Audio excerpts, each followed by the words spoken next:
alors Assane ñu ñëw ci loolu nga xam ne nii loolu tamit xaw na yëngal réseau yi surtout ci week-end bi nii on a vu gannaaw bi nga xam ne nii le jeudi alxamis bi passé général Malick il a battu avec la manière loolu tamit di la ci félicité comme ni nga koy waxee tout le temps say analyse moom c'est très tranchant xam nga te ñemeloo nga ñu bari léegi gars yi léegi leen daan moo ci des diw mooy daan moo ci des. mais gars yi wax dëgg neex yàlla bi saison bi commencé ba léegi nii gars yi ñu ngi jarul ñu dem si ay sëriñ ak yooyu seen logique la ñuy yónnee rek et dañuy gis ne combat bi normalement kii moo war a gagné. Euh, bon on va pas revenir sur loolu noonu non non il faut que ñu ñëwaat c'est parce que jotoo ci wax bëgg naa ñu def affaire bi 15 minutes la victoire de Général Malika sur Alioune Seye et surtout parce que jotoo ci wax sumu jumule et surtout aussi gannaaw bu loolu amee il y a eu deux polémiques il y a eu Général Malika Fadam et après il y a eu Fadam Général Malika ak mën naa ci boole Makan ok après il y a eu Général Malika et Boy Niang ak Bouhoul donc affaire yi mi ngi noonu daal coow li bëri na depuis jeudi nag wax dëgg yàlla coow li bëri na trop ci côté boobu noonu lan moo tax bi nga xoolee shooting yi tu as été très clair quoi nañ ko di laaxal xaw a maslaa affaire yi nga ne diw moo ko ëpp doole Alioune Seye mi ngi doon sax tontu chroniqueur yi naan non nee nañu xam nga moo ëpp doole na nga ne mais xam nga doole biir xam nga doole biti xam nga genre wax yooyu noonu mais bon après dafa feeñ quoi li ñu doon wax yëpp jeunesse beeg yooyu yëpp dafa feeñ donte nag wax naa ko Alioune Seye dafa blessé woon mais nag il faut quand même accepter et valider la victoire de Général Malika et le féliciter surtout ana lan nga mën a wax ci loolu. Non, Alioune Seye bu blessé man je m'y attendais. Alioune Seye mu blessé man je m'y attendais parce que dafa bokkoon sax si samay projection yi je peux parce que dafa nekk def boo âgé te bëgg koo xam ne yow physiquement boo ko xoolee physiquement si corpulence da nga ne kii de am na un plus yow da ngay jéem a def pour dab ko alors que boo ko defee da ngay gaañ parce que sa âge dootul supporter donc Alioune Seye mu blessé man dama ko doon xaar parce que day am sur entraînement donc logique la benn muscle dem ba dootul tenir lu ko Alioune Seye di teg ma dafa maa leer ne dafa liggéey si combat bi lu mu dusul liggéey te loolu wowuloon liggéey noonu wowuloon liggéey noonu parce que li muy bëgg a teg si yaramam am na benn âge boo xam ne doon na ko teg mu koy antal yaram bi da koy antal da koy supporter da koy digérer facilement da koy digérer facilement léegi boobu surtout ba surtout ñuy génnee chroniqueur sama classe gii des fois damay toog dina man est-ce que du ma yàq combat parce que li ma gis kese laa damay ne non kii dafa ëpp doole kii trop loolu après yow boo ko déggee di nga ne ah def ñëw awaat foofu docteur Gilles awaat du man kese de ñëpp parce que man li ma dégg ñëpp ñu analyser commencement bi daal lañ dégg Alioune Seye surtout plateau kii laa doon dégg ñuy jël Alioune Seye jox ko ultra favori les spécialistes man ouais xawoon nañ ko def genre waaw ultra favori man ba surtout ñi waaw man musuma woon comprendre nag pourquoi parce que dama ne si compétition xam nga benn jour man yow Ibou docteur def nañ fi lii man sincèrement adversaire yu Alioune Seye daan gis naa ne nit ñi mais man pour man des na am si bu ñu xool nag qualitativement pour man des na daal pour mu egg si VIP bi léegi ba nga koy wax nit ñi dañ foog damaa contre Alioune Seye 2 dama ko lii parce que man am na koo xam ne sama grand la sama waay la Mame Dior depuis Paris man Alioune Seye waayam la waaw mais sincèrement ni ma analyser expliqué ma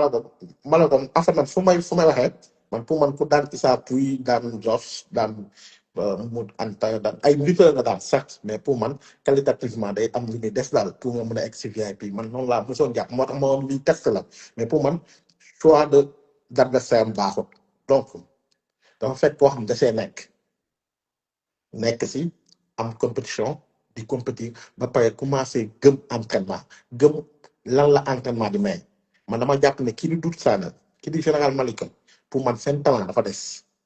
est-ce que lu mu jël combat bi ci temps bu gàtt toog plus de 1 an bëriwoo. ñu proposé benn combat boobu sa adversaire aussi am na avance ci compétition ci yow gën la féetee ndaw pour nga ëpp ko doole day nekk problème daa xoo ko bëri daa xoo ko xeex aussi loolu ça est-ce que joué wul aussi. en fait man pour man lutteur bi day am benn boo xam ne da leen di manqué def yow da nga réussir def dara da nga réussir def làmb bi transformé ko en sport ba nga trans parce que léegi si làmb yi bëri ndaw yi sax de gis nga bëri ñuy jekkee gis nga Baye Mandiaye lu mu indi jour boobu gis bilaay ma toog di kon dama toog kontaan waaw gis mbëri léegi waaw léegi ay sportif la avant tout mbëri dañuy jekk léegi mbëri ñun dañu commencé transformer làmb def ko sport ba mbëri gëm ne sport bi moom léegi day am léegi bu ñu ko transformer def sport affaire bi mbëri di entraîner def léegi nag sport day taxaw léegi bu sport taxawee ki gën a pare ki gën a nekk en forme tey nag laa actuelle on est d'accord. kooku mu ëpp chance remporter la victoire wax ma forme démb forme tey mooy ku gën a nekk en forme. kon léegi amatul 50-50 ku juum daanu quoi. non non amul léegi Eumeu Sène Doudou Sané bu ñu doon bëgg dama ne Doudou Sané day daan Eumeu Sène du question Eumeu Sène waxuma Eumeu Sène lu mu fi def waxuma Eumeu Sène def mais dama gëm ne que forme actuelle mooy forme boo xam ne mooy parce que loolu lay bëgg ci def ma gëm Doudou Sané Général Malika du talent lan lañ ay franc pour man xam lan lañ am de plus compétition lañ ëppee catégorie bii ñu commencé bëgg dugg. mooy catégorie intermédiaire mooy ñoom Alioune Seye mooy catégorie intermédiaire bi ñoom nga leen ëpp compétition ndax ñoom léegi fexe nañu ba affaire bi mujjee doon sport te sport police gën a nekk moo la ëpp ay réflexe fukki junni yoon. général Malika loolu la ëppalee général Malika mënoo def benn année 3 combats sa adversaire toog def 0 combat mu màggee la minimum parfois ma 10 ans peut-être 10 ans parce que man dama ne kii lu muy ndaw 85 86 wala 84 Alioune Seye parce que Alioune Seye moo jiitu ñu Modou Lo si arène bi bëgg naa ñu Modou Lo ba nekk xale donc ñun xam nañ Alioune Seye donc kooku bu ñëwee yow yaa ko ëpp fraîcheur yaa ko léegi Alioune Seye na ba mu demee staffam foofu laa wax staffam doo comprendre parfois man mooy dégg ñu ne staff nañu wax mais mbëri dañ non parce que situation bi ñuy traversé ñoo xam toog 1 an amoo revenu bu dugg. si sa principale activité parce que loolu activité yu mënta am si àdduna leneen rek ay activité secondaire la seen principale activité muy pare amul donc mën ngaa jël loo xam ne du sa premier choix mais moo fi sës parce que Eumeu Sène du visé amu ko def na erreur de choix bu mu waaye am Ada Fass amu ko mu jël Eumeu Sène donc pour man foofu la adversaire bi foofu la ko staff yi juumee daal mu jël ko mais man ba mu ko jëlee dama xam ne bëyu fi chance. très bien dafa am na mu la bëgg a fàttali moom dañu bokk plateau moom Alioune Seye mu lim ñetti mbër kii bokk na ci général Malika mu ne su gars yi suñuy buggee ñu jël général Malika Doudou Sané Gris 2 ak Thiatou Yoff mu duma leen daan leen ci benn ngeen est-ce que loolu mënati na nekk ba ko waxee non loolu ba nga ko waxee jur boobu sax xam naa mënu ne man moo toog ba nga ko waxee jur boobu xam naa dafa wax noonu rek mënu ne boobu parce que dama nga ne waa Alioune Seye si laa xam ne nag bëgg na bëre si laa xam ne peut-être rentrée de fond la soxla parce que loolu ba ko waxee man je savais que yenn promoteurs yi duñu bàyyi loolu rëcc parce que quoi qu'on puisse dire Alioune Seye da lay may combat bu mag donc man je savais que du bàyyi moo tax sax xam naa moom mu def déclaration boobu parce que ñoom xam na ni que am na promoteur yoo xam ne tey dañu ne am na yenn mën nañu am yenn combat bu mag mais mënatuñu am ñenn ñi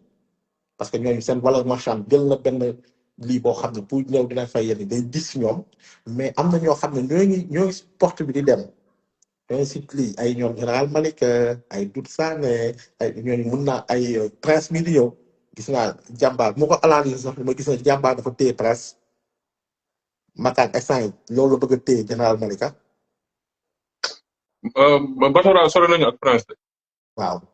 Makan noonu la bëggee téye général Malika moo tax Makan bëgg a sécuriser général Malika dinaa ñëw sax si lii man noonu laa ko analyser bëgg na sécuriser général Malika jàmbaar ak moom bëggoon nañ téye prince sécuriser ko léegi nag da ngay gis ne ay ñoom général Malika nga xam ne seen dernier combat lu ñu leen fay bëriwul boo leen yokkalee wala nga double leen mën nga leen tëggal combat boo xam ne dañu combat bu mag boo leen yokkalaatee dañu 10 millions am na ñoo xam ne dañ koy jël te am na ñu muy demee sax seen adversaire ngay gën a fay pour ñoom te teew da nga am combat bu mag ndax qu'on le veuille ou non général Malika léegi combat bu mu bëre ñu bëgg ko ñu bañ ko combat bu mag lay doon. donc léegi loolu am na général Malika def na une performance boo xam ne c'est extraordinaire parce que fii gars yi dañuy jël si mythe lañ demoon defoon nañu Alioune Seye benn mythe boo xam ne jàpp ko ku ko daan egg si VIP bi ku ko daan egg ñoom ñoo communiqué noonu. ok général Malika parce que loolu ñu bëggoon général Malika daan Alioune Seye de man pour man looloo mu nekkoon programme les promoteurs surtout Gaston Production bu ko daanee si lay parce que Abdoulaye Ndiaye ba combat bi waaj commencé dafa dem toog si plateau la ne man général ma Aliou Seye waaw maa koy waxal Abdou Lahad moo leen moo leen yor ñoom ñaar suñu juum la. moo leen yoroon ma nee na kii rëkkëyoon na si moom Aliou Seye mu ne moom nag mais général ma la ñaan victoire parce que Alioune Seye soo xoolee déclaration bu mu doon def bi noonu sant moom comment ça s'appelle Aliou Gueye bu yor Liss Ndiago di santaale moom Abdou Lahad. waaw kay Abdou Lahad nag moom dafa toog ne wax dëgg yàlla tey bu mu amee ndam bi joxe kii laa koy jox général Malika ndax moom laay ñaanal victoire. ok affaire boobu nag étonnamment ma ne ah ok donc man après c'est la nag donc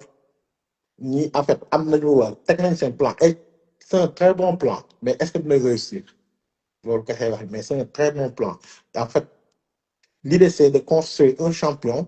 yéegal ak moom et saa yi gis nañu que la taille lépp mais amaguñu public bi mais ñu gis ne que taille bi général am na ko engouement bi gis nga général parce que semaine bi yëpp moo def l'actualité yaa koy wax sax sànq ne général ak Alioune Seye génn na si général Fadam parce que moo def l'actualité loolu nag il qu'on le veuille ou non guerre des promoteurs ku si nekk am na lutteurs yi nga bëgg a téye et gis naa si lii bi man lu ma analyser gis naa ne que ku si nekk waxul am na foo xam ne sax lu biaisé analyse yu bari ku si nekk dafay wax ak subjectivité si bari subjectivité. lees waxul da cee am quoi. waaw lees waxul da nga koy sant da ngay xam ne que ñii ku si nekk waaw waxul le fond de sa pensée donc nag ku si nekk day am li nga bëgg a tëral et man loolu surtout gars la parce que dafa am foo xam ne fii ak 1 mois lamb bi day tijjeeku te ku nekk bëgg a def positionnement avant lamb boobu di tijjeeku combat Franc ak Tapha Tine bu tijjeekoo loolu leneen la léegi nag ku si nekk yaa ngi jéem a jouer say bouton ku si nekk yaa ngi li nga mën a téye yaa ngi bëgg a téye sa nit pour en cas donc nag loolu laa ngi bu ma ko léegi dama toog ne ah lii waaw c'est de bonne guerre naa la bàyyi sant du ku si wax rek waxuñu fortuitement waxuñu objectivement dañuy wax subjectivement ku si nekk am na li nga bëgg. bi Fadam pour su Fadam defee sorti ni général Malika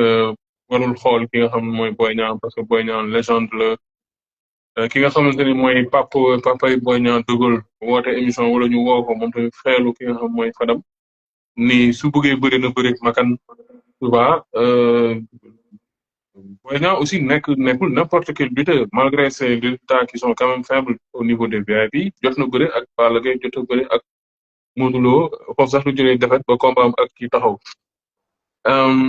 pourquoi le choix de Boy Niang moom ci selon toi ci général Malika est-ce que maanaam dañ ko wax nii rek affaire bi xam nga des fois yow sax loolu kooku sax du nekk sa adversaire mais reporter bu lay jox micro sax moo lay naan pourquoi pas après yow yóbbaale la ci seen logique boobu noonu nga gis Makan aussi tu vois on a senti ci biir émission bi il a voulu vraiment wax ne kii sama produit la même su fekkente ne waxu ko carrément mais tamit il a beaucoup joué dans sa carrière d'ailleurs pour rappel général Malika dafa waroon bokk ci comment ça s'appelle général Malika dafa waroon bokk ci tournoi mais tournoi bi sûrement dañ ko promettre le combat Alioune Seye il faut que ñu xool un peu le contexte dans lequel le combat dafa taxaw.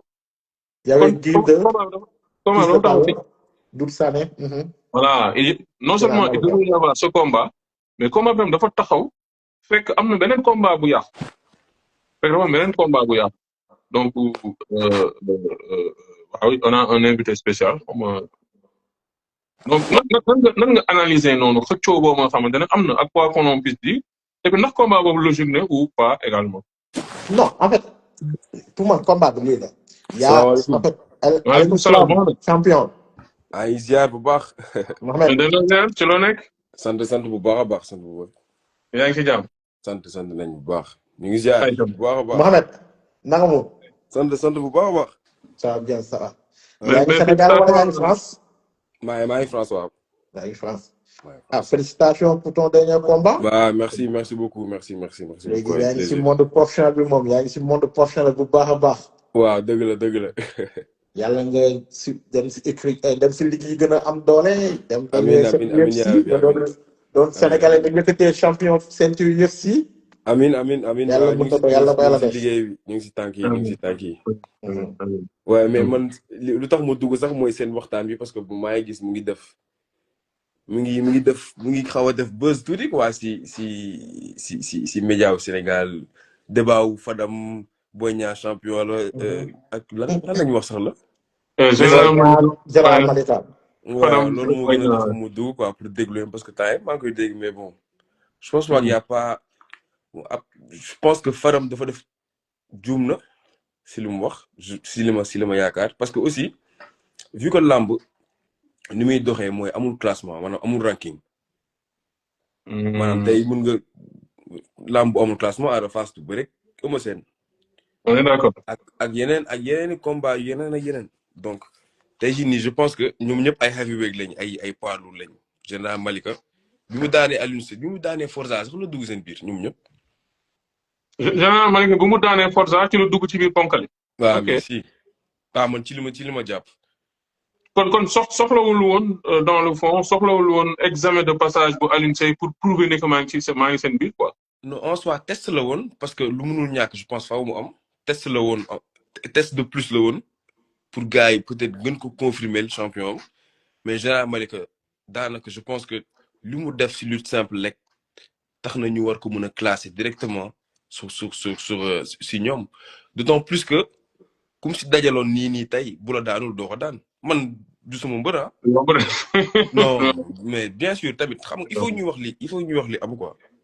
mooy maanaam tey jii nii les grands les vrais poids lourds il faut ñu bàyyi leen seen biir c'est-à-dire que làmb bu ñu bëggee mu dox dëgg il faut ñu catégoriser ko.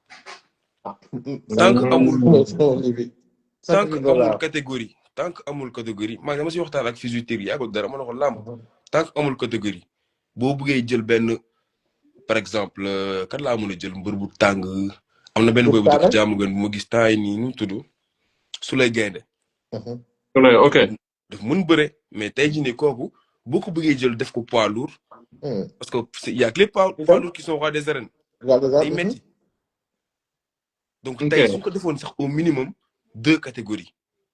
poids lourd poids léger comme ni mu am mbapat sax ça va. tey par exemple àdduna du neex ba nga jël Serigne Ndiaye boole ko Liss Ndiago parce que bon. exactement bokkuñu ay catégories. léegi nag bu ko defee xam nga lan mooy ñëw amul mbooloo. amul jàppale après yooyu muy ñëw si ginnaaw parce que suivi bi am wala structure bu ñu war a poser carrément pour lamb avancer moom lañ posé wul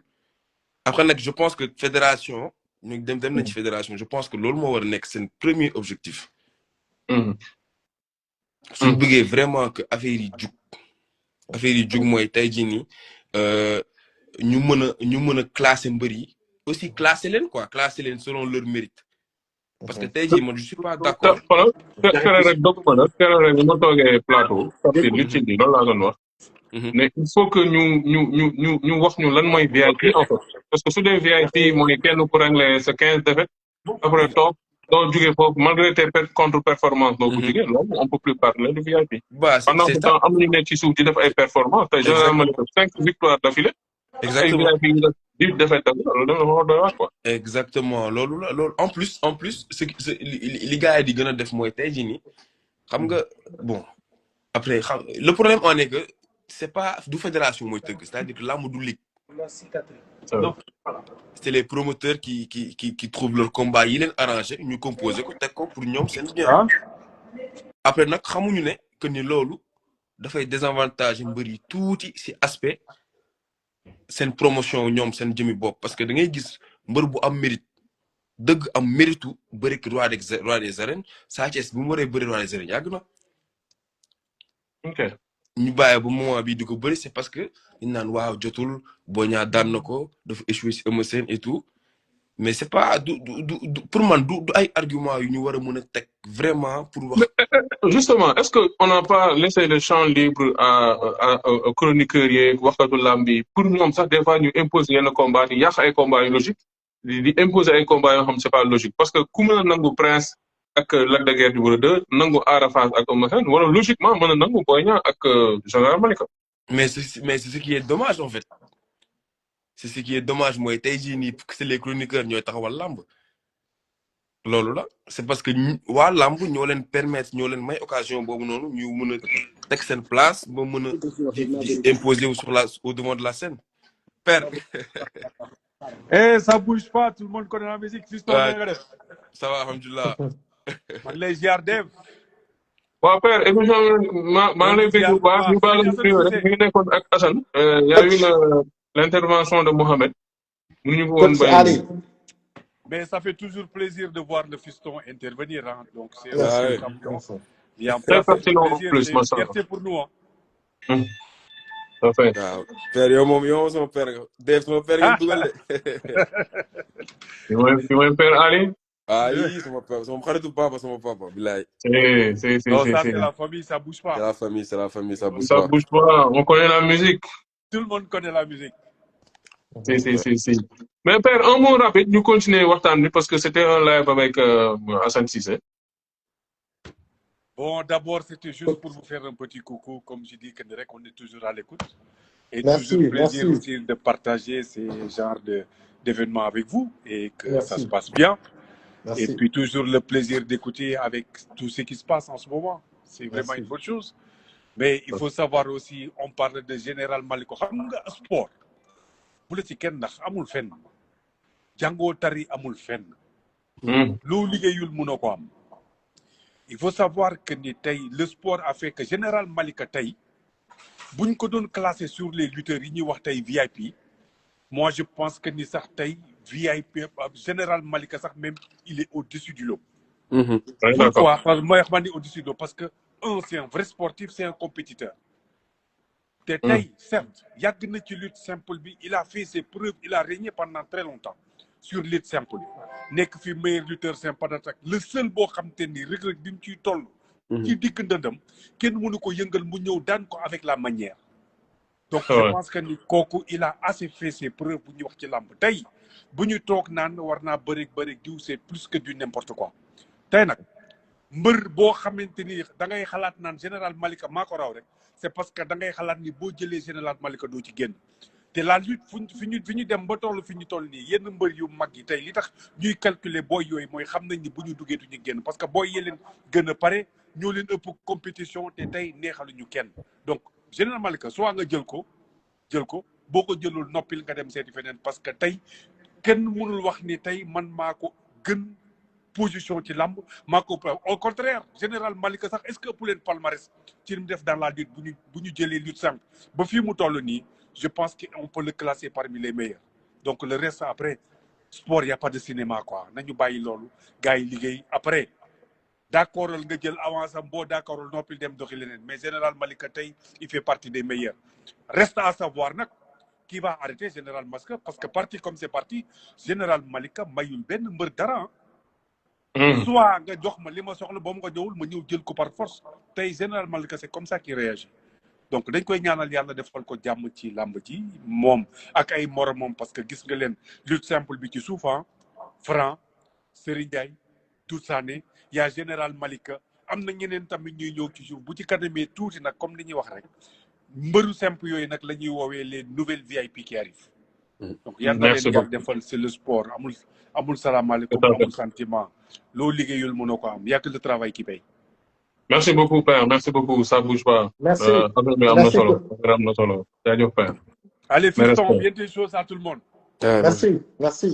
D'ailleurs, Père Ali. Respect. Alors, Père Ali Ndiaye, nous coupons bu baax Mohamed Ali Ndiaye, champion du monde karaté, xam ngeen ko bu baax. Donc, di ko remercier. Alors, Mohamed, ñu ñëw tey si toutefois, par exemple, ñu nekk ci kaw, ils ont pas accepté Général, est-ce qu'il ne veut pas se retourner di mujjee ay what the heck? Père, excuse-moi, maa ngi bëggoon génne waaye dama jum waay. Bon. Ok. Hold on. Ok, c'est bon. Ok, donc kii mi ngi ñëw dama jum. Voilà, c'est bon. Alors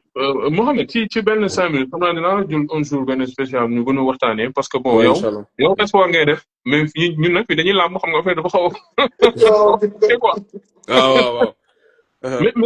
mais en fait yaa ngi doon wax sànq affaire catégorisation loolu yàgg nañ koo jooy tu vois dafa am li ma la bëgg a laaj man dama dégg une fois maa ngi wax Assane la dernière fois dama dégg Khabib je crois que Khabib mu ni maanaam sportif soo demee ba am 35 ans et plus rek. commencé di jël ci morning te xam ne li nga defoon doo ko defati. mais c'est sûr. est-ce que gëm nga ni ñun suñu mbir yi ils peuvent faire des miracles à partir de 40 ans 45 ans. non déjà hygiène de vie bi mayu leen ko hygiène de vie bi mayu leen ko en fait li tax vraiment ñuy mën a wax ne sportif sax mën na il peut rester jusqu'à 40 voire 45 ans hygiène de vie la surtout la récupération bi nga xamante ne su mbër yi duñ ko def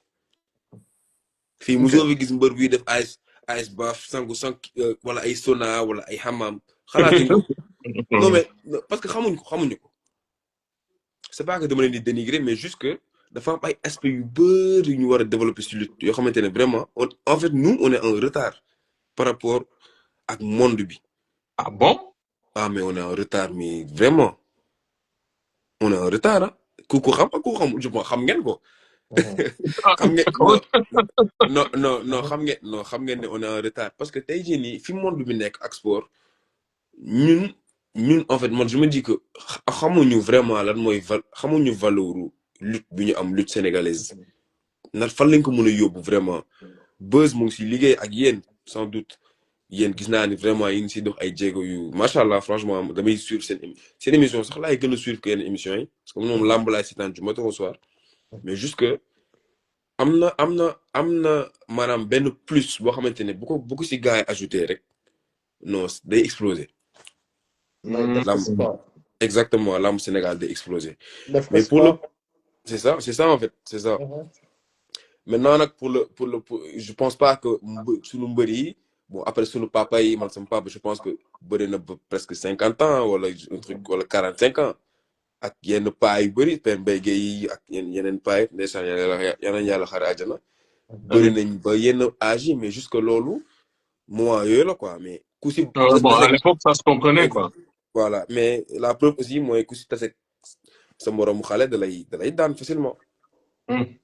Voilà mais pour Général Malika moom franchement. non mu ngi si kaw gars yi quoi en plus sax na ko gars yi dugal foofu parce que amul poids lourd y a plus de poids lourd. waaye si kaw moom manqué na ay lourd wax dëgg ne yàlla. Boy Niang mun na ko bañ si ay wax nii mais munu ko bañ ci palmarès munu ko bañ ci victoire. mun na ko bañ si dayo si man la Boy Niang 2 ma daan Balla Gaye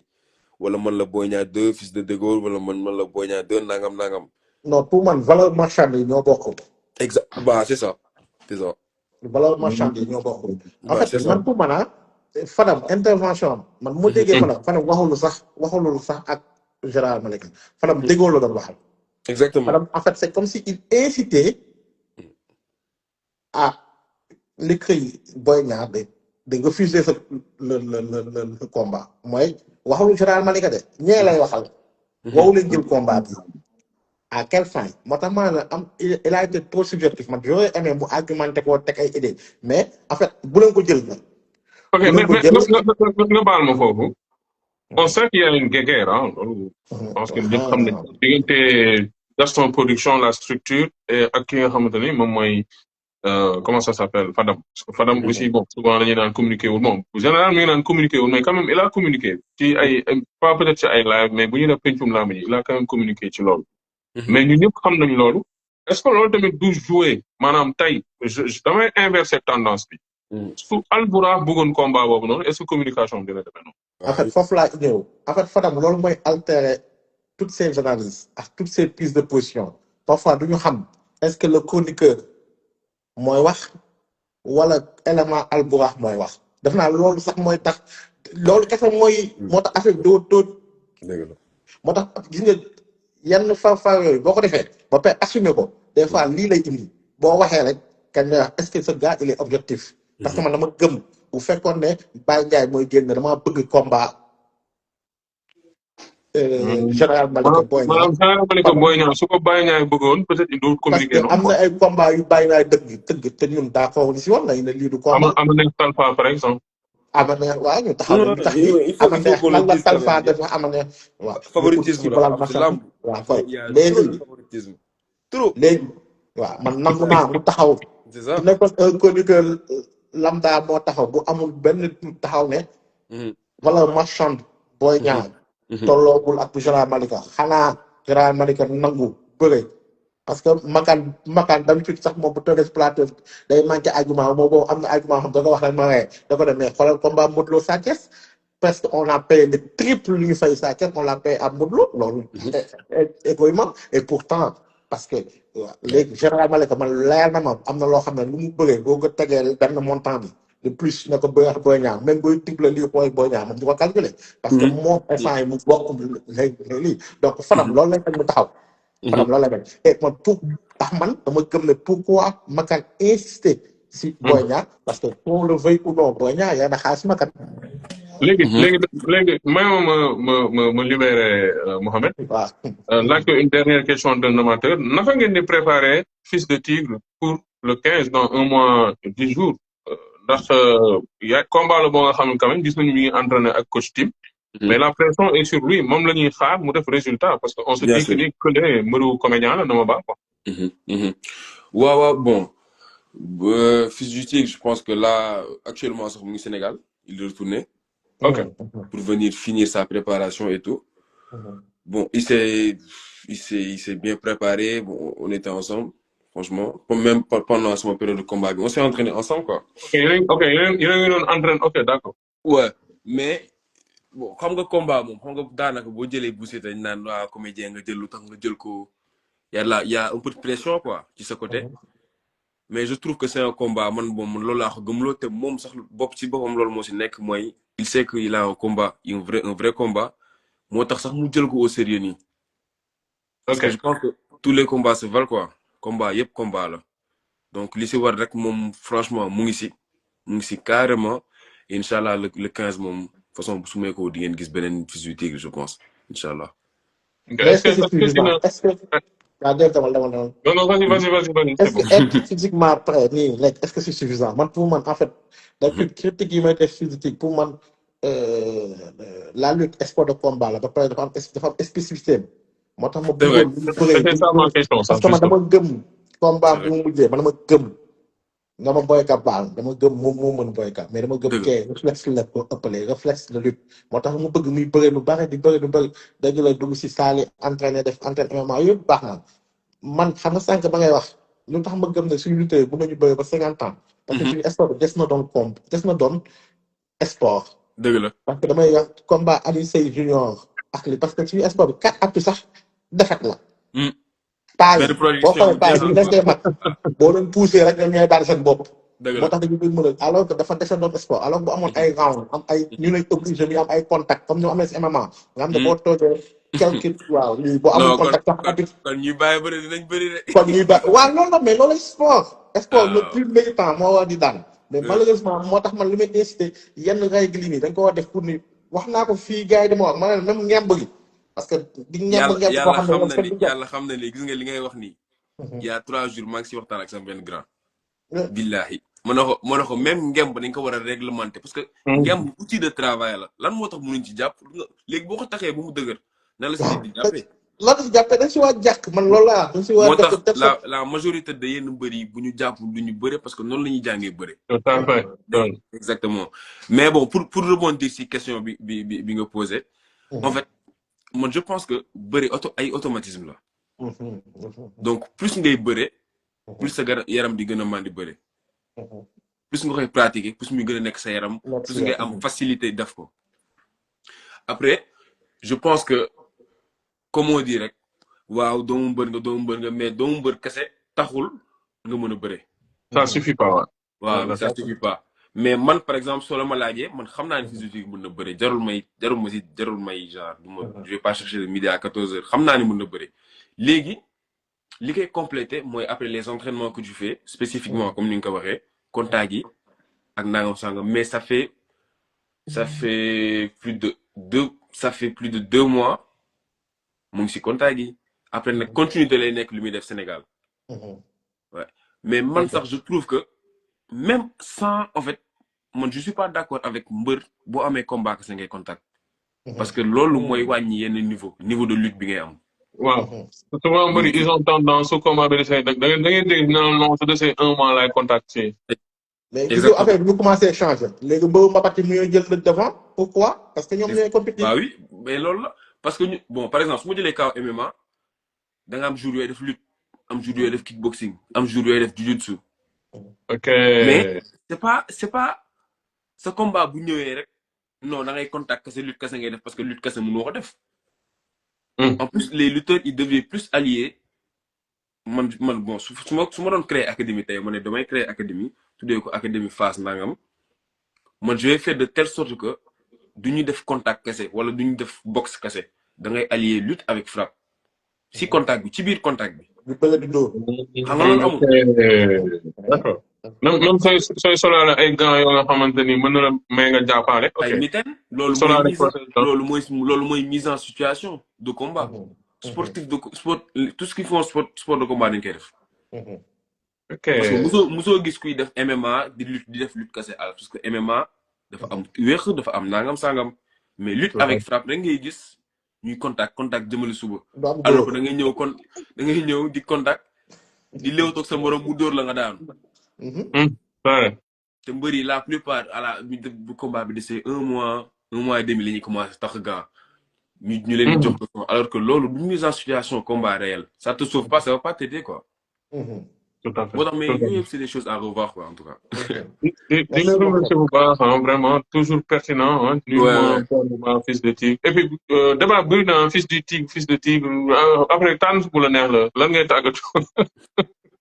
non maa ngi nuyu ñëpp dama duggoon rek juste parce que maa ngi doon dégg seen débat bi si général Malika ak Fadam mais franchement toujours pertinent Assane franchement grand Assane maa ngi di dégg bu baax. merci moom dama leen di suivre de très près macha allah daal moom je vous soutiens vous êtes tout cœur avec moi quoi macha allah. merci monsieur merci beaucoup kontaan naa. big up man jaajëf di ko bëgg bu baax Mouhamed Gueye ko ñaanal aussi vraiment ndam ci moom choix bu mu def mi ngi ci wàllu MMA bi vraiment def na ñaari combat yu ñu seetaan benn bi amateur la benn professionnel mi ngi mujj compétir fële ci Luxembourg tu vois donc il représente dignement le Sénégal moom tamit Père Moussa Gueye aussi am beneen doomam boo nga xamante ni mi ngi ci làmb moom it mu war a compétir le jour de Franc ak Tapha Tine donc loolu c'est dans un mois 15 jours alors ci 5 minutes bëgg naa ñu tëj chapitre boobu bon gars yi tey les demandes là di remercier Père Ali aussi vraiment ci participation loolu c'est quelque chose de très apprécié Assane bëgg naa ñu tëj chapitre boobu ci 5 minutes parce qu'on a fait 1h06 ñu def benn 10 minutes après def benn 15 minutes ci Franc gis nga sortie bu mu def après daal di tëj live bi mu nekk benn 1h30 de live yaa ngi woon ci benn développement nii instant bi nii qu'on le dise ou pas il y a une guerre des promoteurs tu vois man réaction bu mu gën a xaar sax c'est la réaction de Boy Niang mais je sais qu'il ne va pas communiquer parce que c'est pas le style à parler pour ne rien dire la dernière fois il a eu un live commandité et mes mots ne sont pas forts bi muy laaj Franc il a commandité de live parce que il a choisi son adversaire dafa jóge ci Reug Reug xam ne combat bi yàqu na Franc actuellement c'est l'homme à abattre et c'est aussi maanaam du adversaire bu lay ruslo tu vois c'est-à-dire doo kenn du la ni amoo combat alors que tey su jëloon général Malika ak lu waay mën a wax c'est risqué et puis c'est très risqué parce que dafa jóge ci défaite aussi lan nga mën a wax ci loolu. en fait loolu la en fait dafa am une guerre des intérêts parce que pour man les Fadam ak Albois dañu amoon seen plan ba pare teg ko c'est-à-dire que xaar combat Tapha Tine ak Franc man li ma xalaat laay wax. bien sûr. réserver Boy Niang am na lu ñu dee Boy Niang réserver ko pour combat boobu te quelques 40 jours moo ko de sax yooyu am leneen lu bees lu xew bu naga yàq plan boobu Fadam nag parce que Fadam maa jour bu général Malika daaneel dafa génn wax rek ma damaa gaye ma ko déglu rek ma ne Fadam instant yi waxul sax ay général Malika ay nii Fadam déggul nañ waxaat parce que Fadam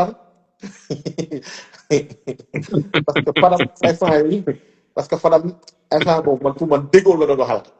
li nga wax nii moo tax li nga wax nii indi mooy xam nañu Boy Niang du génn mais xam nañu déggul mën na génn. moo tax non Boy Niang mën na bañ a génn di tontu di lii mais moom leer na ko bi ñuy wax ni man connaissant déggul bett ma ko déggul si émission bi la bett ma bu ma dugguma laan boobu parce que quoi qu'on puisse dire guerre commerciale la guerre xaalis la. donc ku si nekk am nga say plan Makan ak moom toog na général pourquoi pas daan na Aliou Seye daan na Fornia kon ñor na te am na koo xam ne téye na sama avance combat bi xaw ma wax dégg naa Makan bi toogal ci plateau sax dina est-ce que xam ngeen combat Boy Niang yi nga jeexagul mun nañu wax donc ku si nekk donc ku si nekk am nga fa Makan maa ngay gis maa ngay nuyu ba vraiment di waa ko nga nuyu féliciter Makan waaw kay donc ça veut dire quoi ça veut dire que parce que Makan comme xam nga combat bi kan moo ko indi Makan ko indi Makan moo toog si plateau bi ba général daaneel les minutes qui suivent si même nii ñu doon wax général comme te daan na Aliou Seye général Lac 2 lañ doon wax la ñoom la ci doon wax ñu ne waaw combat boobu ñu wax Lac 2 man ba Makan toogee man Ahmad ma doon Makan bi ñëwee day jàpp ni wax Lac 2 man xaw ma Makan toog la ne mais Lac 2 pourquoi pas nag général moom mu ne pourquoi pas général pourquoi pas Boy Niang ñeen la ok commencé dugal si xelu nit ñi Boy Niang si saa si dafa coupé rek Fadam bëgg a dindi lañ combat ba Fadam na non général ay gris de la war a mureel donc wala xoolal Fadam instant bi mais su doon général Malika kase cible am du nekk Boy Niang. merci général waxul Boy Niang dañu toog après maa ngi gis sax Abdoulaye Hadj di ko ne mais est-ce que di nga bëgg Boy Niang naka da nga nekkoon Pikine général la non da ngay bëgg moom kii na ko yow mais Pikine nga ne ko kon da ngay bëgg moom kon ñu dem si le lendemain Makan demaat si émission penc la mu gën a dëggal ba ko Boy Niang général léegi nag ñu baal ma Albourakh toogu seetaan am na Fadam nekkul Sénégal nekkul fenn bokkul si émission. mu jël léegi lu tax Albourakh parce que voilà. non man je veux dire ma pensée man mun na ma juum mun na am damay toon sax li may wax ni peut-être am mais man dama ne Fadam nekkul Sénégal moo doon toppatoo soirée Pape Diouf nekk fële sa France émission bi la tël Fadam insisté dugg ñu jox ko temps de parole mu wax la muy wax a tooy mais doyulul Makan insisté si gën a taxaw si argument am ne bii ba Bécaye ak ne mais combat boobu combat bu logique la léegi Fadam bu jagar ko Fadam woote waat mais combat bu instant boobu mooy bu ñu wax ba déggool jël avance bi bu ñu ko jël la di la ne kii légende la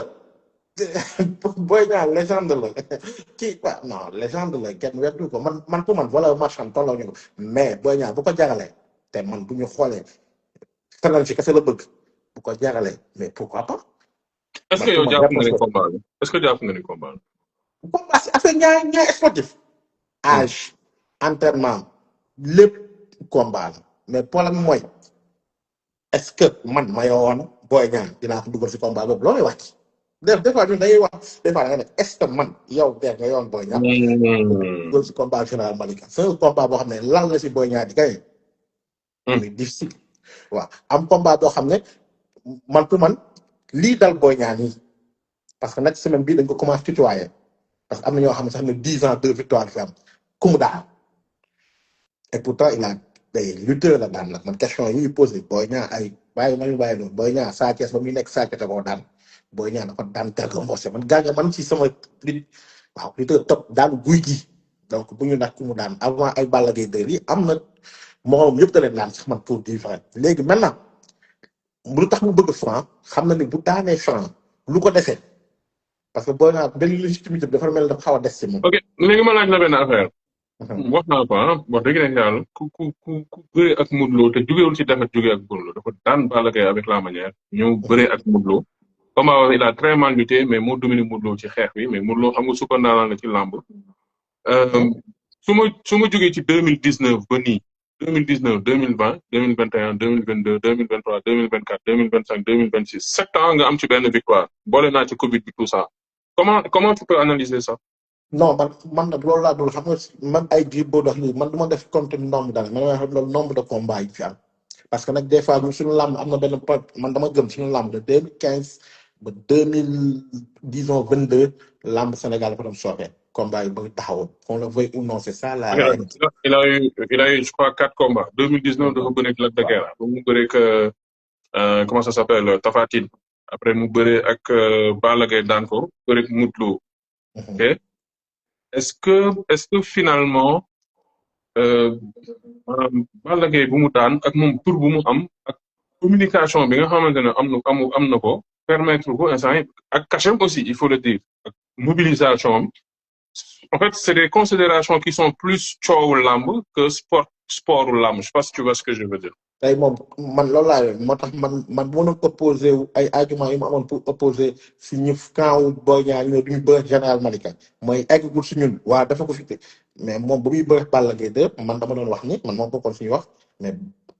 Boy Niang eggagul si Balla Gaye 2 et pourtant Balla Gaye 2 da ko jël moo tax ma ne la loolu pour dire quoi et pourtant ba ko Balla Gaye 2 di jël dafa am ñaari defet la tegle Lac 2 da ko daan Tapha Tine daan ko teew mu jël Balla Gaye 2 donc pour wax lan que lamb des fois amateurs yi ñoo koy publicité et pour man loolu la Makan sax di jéem di chercher à lire ndax Makan duggoon na ko suñu xel ñoo ngi si waxtaan loolu la bëgg a créer et comme bu amee engagement ñu ne du combat ñu ne combat la loolu kese combat la.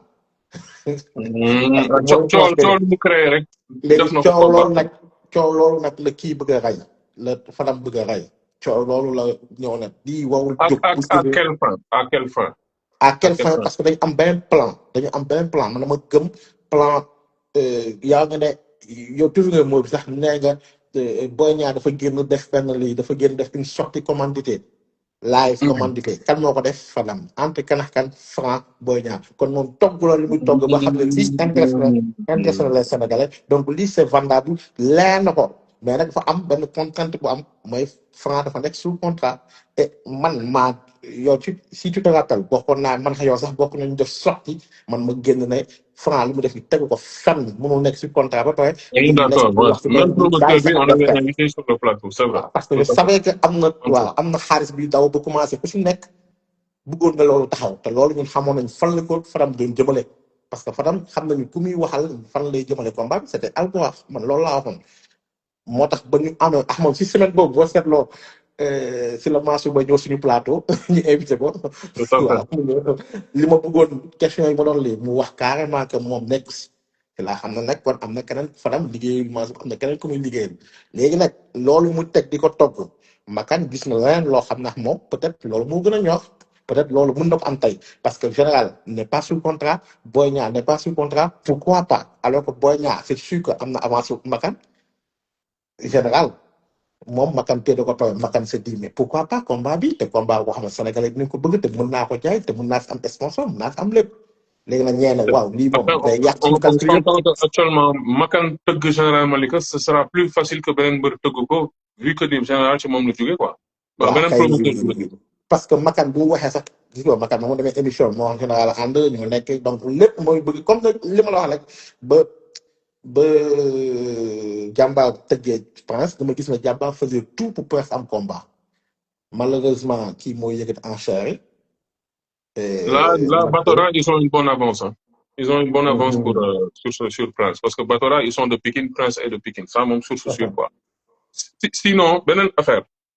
Makan aussi il avait dit que ni libéré na Boy Niang mais nan nga mën a libéré nit ba pare après retourner bëgg combat am ci saa si.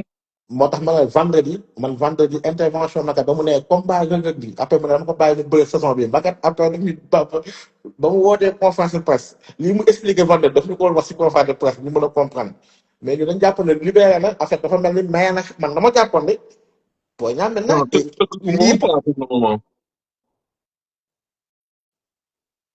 léegi loolu la léegi nag waaw Assane bi moom moo ngi Assane Boy def na analyse bu standard mais léegi dafa am des nouveaux VIP mooy Franc Boy Niang autre mais ñooy te dëgg la en fait parce que si ñooñu ngay am li ñu ne avenir parce que ñooñu ñooy xale yi dugg nañu commencé lekk ni combat yooyu ngay gën a mën a miser donc ñooñu ñoo nekk si position bi donc c'est normal léegi man dama ne instant bi nag promoteur foofu la ñu xam ku si ne nag bëgg nga am yow si le nouveau VIP yi ci sa nouveau VIP yi nga téye si kenn nag. non commentaire yi ñoo tax quoi gars yi waa YouTube jéegul de wala commentaire yi moo tax des fois ñuy reetaan mais yéen comprendre ngeen. moo tax Makan moo tax ba mu wootee conférence presse ba lii yëpp mu expliqué vendredi man vendredi laay soog a xam ne que combat boobu stand by la nekk combat lii. libéré na ko mais dafa mel ci saison benn saison dafa ko libéré si laa xam ne moo tax mu bëgg. léegi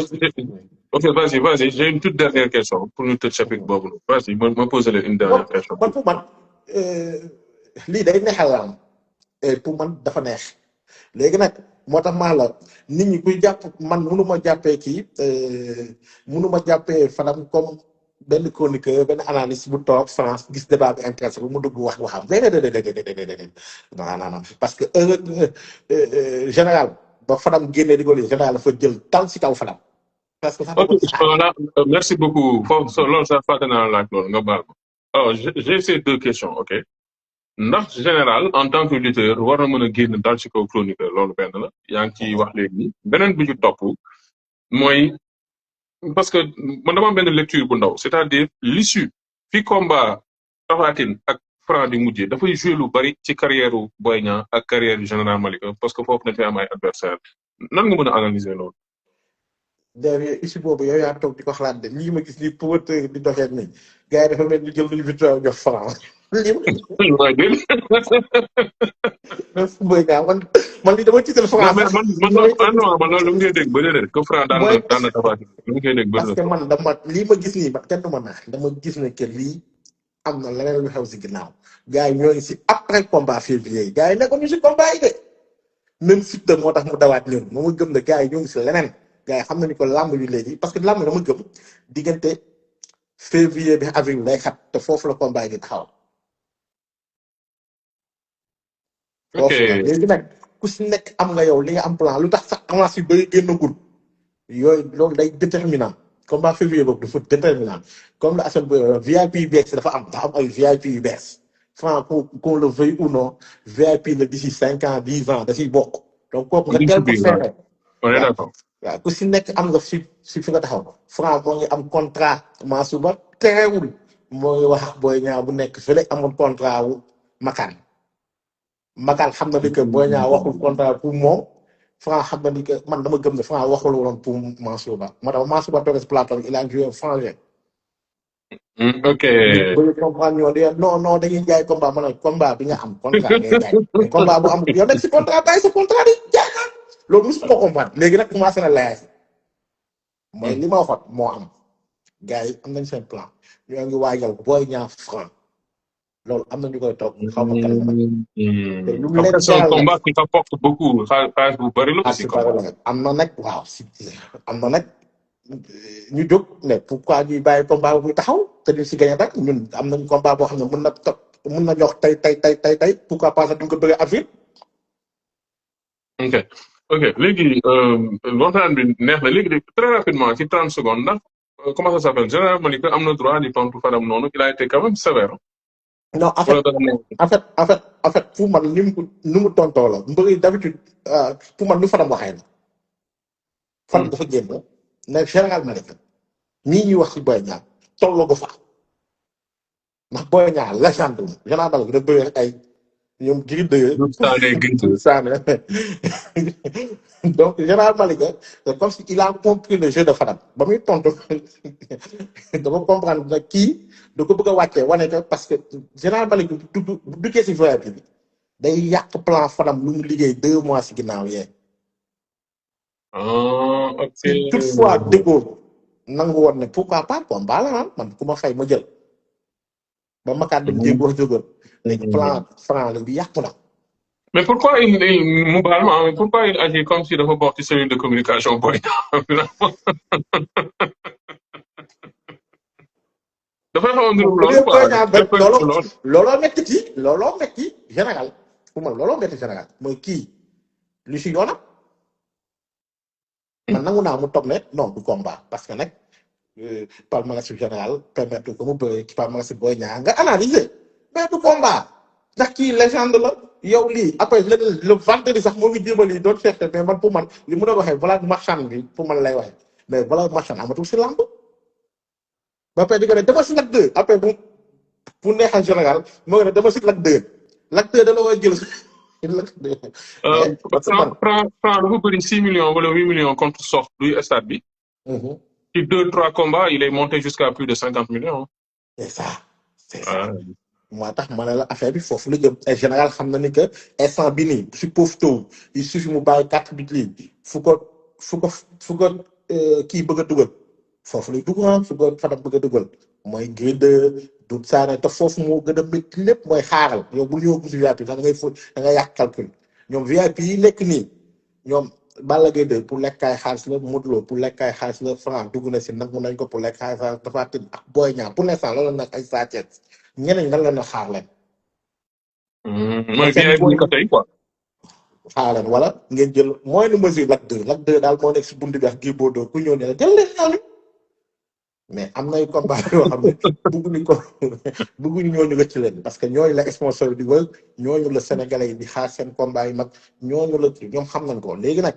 si lu foofu la xaalis bi nekk te xaalis nag ñëpp ko bëgg tey man pour man c'est une concurrence saine man gisuma si lii de man loolu laa ko jàngee man a gëm du daa lii guerre commerciale la c'est une concurrence saine parce que nag benn sponsor li dëgg am boo xoolee bu xool ku am mbër yooyu sponsor bi yow lay sponsorisé donc ku si nekk loolu ngay seet léegi nag ñu comprendre ñooy ne non kii dafa iñaane kenn iñaanul kenn de fanam si intérêt la nekk. bakkaan si intérêt la nekk ku si nekk si intérêt la nekk. Après on se rend compte que finalement tout se résume au business. Tu vois au business là voilà c'est de l'argent donc ci daax aussi ak lu waay mën a wax aussi. mais y a toujours qu'on le veuille ou pas. y a un business derrière et finalement suñ commencé waxtaan bi mën nañ commencé non lii du combat mais à la fin on se rend compte que ni affaire bi ci affaire de xaalis lay mujjee et tout mais nag xawum xaalis la aussi xawum xaalis moom foog mu am xeex xaalis bu sax sonn